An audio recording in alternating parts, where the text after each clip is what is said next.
Non-stop sa panonood ng video at paglalaro ng online games ang anak ni Jasmine noon. Okay naman sa una, pero napansin niya ang malaking pagbabago sa kanyang anak. Una nagwawala, tapos nananakit. Tapos yung unti-unti hindi lang siya sa behavior kundi sa kung paano lumalaki yung bata. Yung hindi nagsasalita. Kaya si Jasmine, ipinagbawal ang paggamit ng cellphone sa kanyang anak na ngayon ay 6 na taong gulang na. Binaban ko siya sa phone, tapos more on magkaroon ng time sa kanya. Para malibang, hindi na siya masyado nagtatantrums. Hindi na siya nanakit. Dahil sa mga karahasan na iniuugnay sa ilang digital platform, suportado ni Pangulong Ferdinand R. Marcos Jr. ang pagban o pagsuspinde sa mga online site na nakakasira sa mga kabataan. Sa lahat maaaring gaming apps, lahat ng pwedeng masabing makakasira sa ating mga kabataan at sa bansa natin, open po ang Pangulo na matanggal ang lahat ng yan.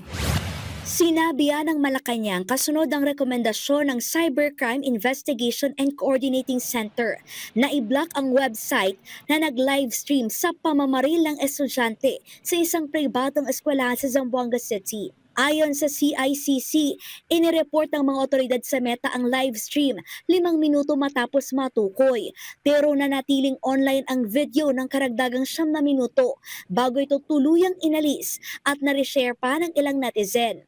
Naging mainit din ang mata ng mga otoridad sa Roblox na sinasabing posibleng naka-impluwensya naman sa 2 estudyanteng namaril noon sa Tacloban. Kung hindi magkakaroon ng accountability ang anumang social media platform at para nababaliwala ang ating mga hiling para maproteksyonan ang ating mga kababayan laban sa karahasan, laban sa fake news, kung mabagal ang pagtugon, magandang pag-isipan at pag-aralan kung dapat silang manatili na parte ng ating sistema. Sa panahon na digital na ang lahat, binabantayan maigi ni Alvin ang mga website na binubuksan ng kanyang 3 anak. Bagaman nag-aalala sa mararahas na content, mahalaga pa rin daw ang social media na pangunay niyang ginagamit sa pagkuha ng mga impormasyon. Nandun na lahat eh. May bagyo, yan. Katulad nga, yun nga, informasyon. Kung may pasok o wala. Tapos kung ano nga yung nangyayari sa atin. Yung komunikasyon, lalo na yun, number 1 yun. Payo ng CICC sa mga magulang, bantayan maigi ang pag-uugali ng mga anak at palaging buksan ang linya ng komunikasyon para sa kanila.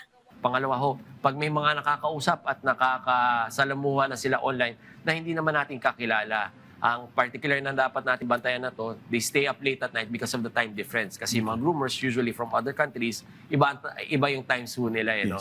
Kalezal Pardilia para sa bayan.